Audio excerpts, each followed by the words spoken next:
Cinema industry నుంచి Rajinikanth retire అయిపోబోతున్నారు అనేటువంటి వార్త సోషల్ మీడియా విపరీతంగా చక్కర్లు కొడుతుంది. ఆయన తన 175 సినిమా తర్వాత నటనకి పూర్తిగా గుడ్ బై చెప్పేస్తారు అనేటువంటి ప్రచారం చాలా స్ట్రాంగ్‌గా నడుస్తుంది. ప్రస్తుతం ఆయన చేస్తున్నటువంటి సినిమాలు పూర్తి కాగానే కమల్ హాసన్‌తో కలిసి నెల్సన్ దర్శకత్వంలో ఒక ప్రాజెక్టు ఆయన చేయబోతున్నారని తెలుస్తుంది. ఆ ప్రాజెక్ట్ తర్వాత మరో 1, 2 సినిమాలు చేసేసి ఇంకా కెమెరా ముందుకు రారు అనేది వార్త. రజనీకాంత్ యొక్క ఏజ్ ఇప్పుడు 75 ఏళ్లకు చేరుకోవడంతో శరీరాన్ని అంతగా ఇబ్బంది పెట్టడం అనేది ఆయనకి ఇష్టం లేక ఈ నిర్ణయం ఆయన తీసుకున్నారు అనేటువంటి వార్తలు అయితే స్ట్రాంగ్గా వస్తున్నాయి.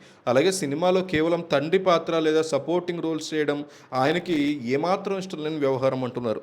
తనకున్నటువంటి సూపర్ స్టార్ ఇమేజ్ అలాగే ఉండడానే గౌరవంగా ఇండస్ట్రీ నుంచి తప్పుకోవాలి అని ఆయన భావిస్తున్నట్టు తెలుస్తోంది.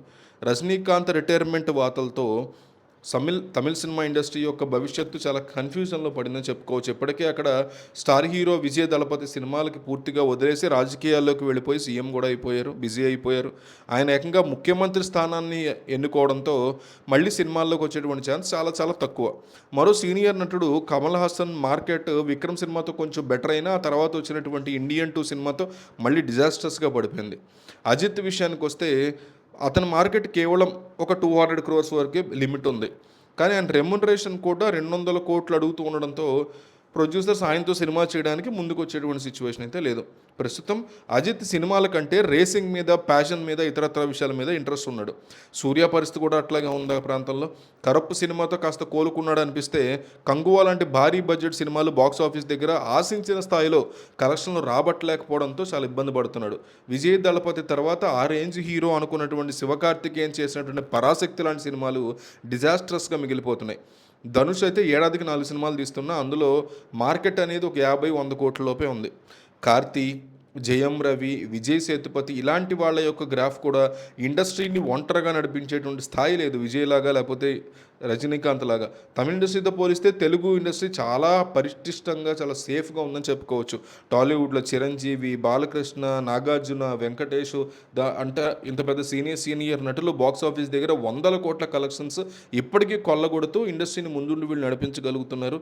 వీళ్ళతో పాటు ప్రభాసు, అల్లు అర్జున్, పవన్ కళ్యాణ్, మహేష్ బాబు, ఎన్టీఆర్, రామ్ చరణ్ వీళ్ళ ఇలాంటి టాప్ టైర్ హీరోలు కూడా బాక్స్ ఆఫీస్ స్టామినా కానీ ఓపెనింగ్స్ కానీ చాలా నెక్స్ట్ లెవెల్లో ఉంటాయి వీళ్ళవి. ఒకవేళ భవిష్యత్తులో వీళ్ళంతా రిటైర్ అయిపోయినా సరే ఇండస్ట్రీకి ఎటువంటి డోకా లేదు అనే పరిస్థితి ఉంది. ఎందుకంటే ఇక్కడ నాని, విజయ్ దేవరకొండ, తేజ సజ్జ లాంటి వాళ్ళు, కిరణ్ అబోవరం లాంటి వాళ్ళు, నవీన్ పోలిశెట్టి లాంటి వాళ్ళు, సిద్ధు జొన్నలగడ్డ లాంటి వాళ్ళు, అడవి శేష లాంటి బలమైనటువంటి యంగ్ హీరోల యొక్క లైనప్ కూడా రెడీగా ఉంది వీళ్ళకి.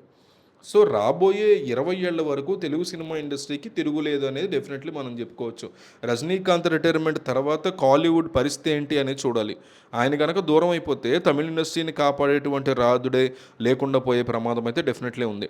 అయితే ఈ సంక్షోభ సమయంలో తమిళ ఇండస్ట్రీకి ఒకే ఒక ఆశాకిరణం కనిపిస్తోంది. అదెవరంటే అల్లు అర్జున్. ఎందుకంటే ప్రస్తుతం లోకేష్ కనకరాజ్ అలాగే అట్లీ లాంటి టాప్ తమిళ దర్శకులతో సినిమాలు చేయడానికి ప్లాన్ చేస్తున్నారు. అఫీషియల్గా కూడా ఓకే అయిపోయే సినిమాలు. దీనికి తోడు తమిళనాడు వెళ్ళినప్పుడల్లా కూడా తమిళ్లోనే మాట్లాడడం, స్థానిక ప్రేక్షకులను ఎట్లా అయితే కేరళలో ఫ్యాన్ బేస్ బిల్డ్ చేసుకోగలిగాడో బన్నీ ఇక్కడ కూడా తన ఫ్యాన్ బేస్ని బిల్డ్ చేసుకుంటుండడంతో భవిష్యత్తులో ఒక మంచి తమిళ హీరోగా అల్లు అర్జున్ స్థిరపడే ఛాన్సెస్, తెలుగు ప్లస్ తమిళ హీరోగా కూడా అలాగే మలయాళం హీరోగా కూడా స్థిరపడే ఛాన్సెస్ ఉంటాయి.